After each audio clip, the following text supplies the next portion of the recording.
Եթե չհաջողվի քաղաքական գործիչներին, ուրեմն մենք էլ մեր ձևով ենք մասնակցելու այդ ամեն ինչին։ 1 տարի ապօրինի կալանքում։ Ազգային բարերար Սամվել Կարապետյանի մի կաթիլ մեղրը դարձած մենք էլ մեր ձևով ենք մասնակցելու միտքը նրան հետապնդելու պատճառ դարձավ։ Փաշինյանը Facebook-ում գրեց, իրավապահները գործի անցան։ Մեր ձևովը համարեցին իշխանությունը զավթելուն, տարածքային ամբողջականությունը խախտելուն, ինքնիշխանությունից հրաժարվելուն կամ սահմանադրական կարգը բռնի տապալելուն ուղղված հրապարակային կոչ։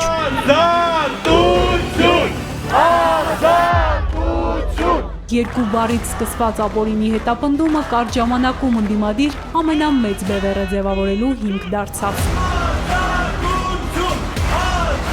Ամիսներ անց արդեն տնային կալանքում գտնվող Կարապետյանը բացատրեց, մեր ձևով ասելով նկատի ուներ իր բարի համբավն ու մեծ հնարավորությունները, որով պիտի զսպեր Փաշինյանին եկեղեցու դեմ հարձակման ճանապարհին։ Եթե դուք հիշում եք, սկզբից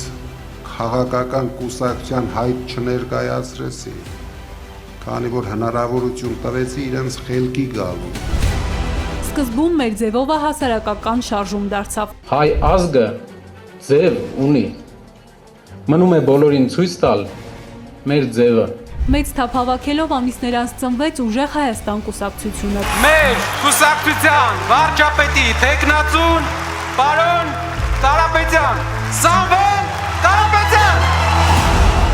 Այս ընթացքում ազգային բարերարը կես տարի անցկացրեց բանտում։ Հոկտեմբերին բանտային կալանքի 4-րդ ամսում նրան նոր մեղադրանք առաջադրեցին, վերագրելով իբրև թե տնտեսական հանցագործություն։ Շինծ ու դատավարությունը շարունակվում էր։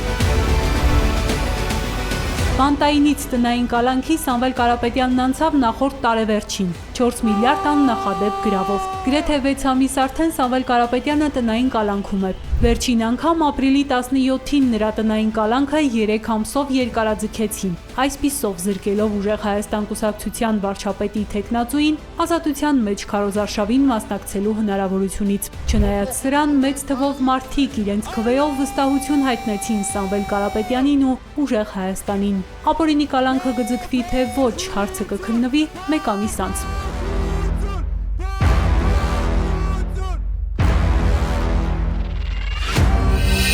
Բաժանորդագրվեք Արմաթ մեդիայի ալիքներին սոցցանցերում, հետևեք մեզ նաև Արմաթ Մեդիա AM կայքում։